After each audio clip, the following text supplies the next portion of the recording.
You've probably heard the story of Jeffrey Epstein's Island. It's infamous. But beyond all the headlines of power and abuse, there's a whole other story hidden in the wiring, in the data streams. So today, we're going to look at the incredibly sophisticated and frankly sinister technology that made it all possible. It all starts right here on Little St. James. I mean, look at it. From the air, it's the absolute picture of a private paradise, a 72-acre gem in the U.S. Virgin Islands.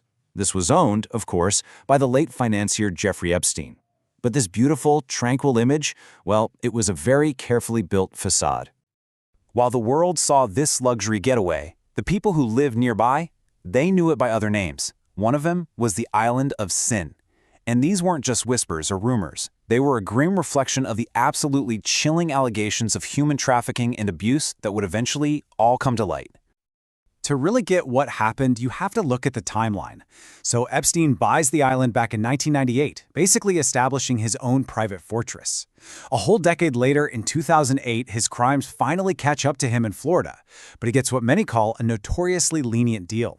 It took until 2019 for federal sex trafficking charges to be brought, which led to his arrest and, his subsequent death in jail. And then, just in 2023, the island was sold, with plans to totally erase its history and rebrand it as some luxury resort. The allegations themselves, they paint just a horrifying picture. You read through court documents, survivor testimonies, and they describe the island as this central hub for trafficking. Its isolation wasn't a feature, it was a weapon used to trap victims. And the visitor logs? They read like a who's who of the global elite, connecting everyone from Bill Clinton to Stephen Hawking and raising questions that, frankly, still hang in the air today. And maybe nothing captures the whole vibe of the island better than this. During an investigation, these 3 words were found just scrawled on a chalkboard inside the main house. Truth, deception, power. It's just an eerie, almost self-aware summary of the island's dark purpose. But here's the thing. Beyond all the famous guests and the horrific crimes, another story was unfolding. One that wasn't told in headlines, but in hardware.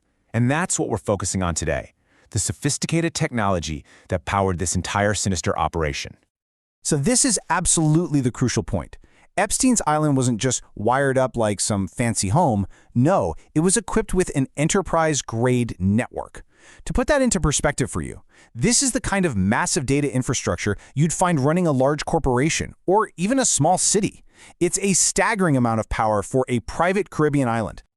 And he went to incredible lengths to build it. In 2005, he personally funded a $1.2 million private undersea fiber optic cable.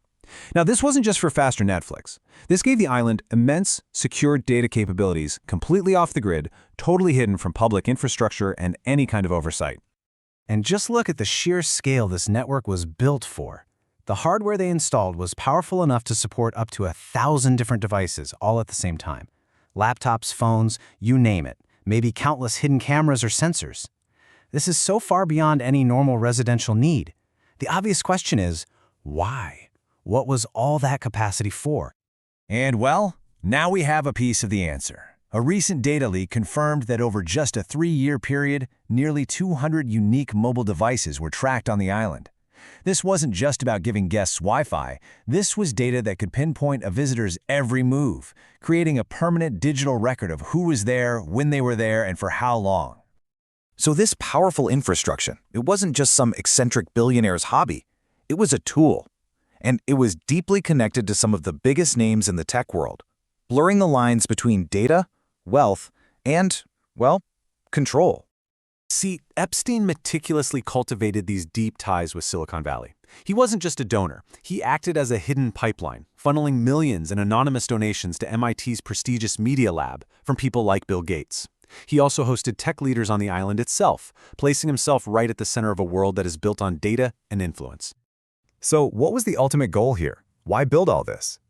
In his own sworn testimony, Epstein actually revealed his grand ambition to create what he called a virtual laboratory. He laid out a whole plan to use Island's immense server power for complex algorithmic trading and, even more chillingly, for genetic analysis, which hints at a really disturbing interest in eugenics. So today, the island's been sold. Its physical structures are being literally torn down and transformed into a resort, which effectively erases the scene of the crime.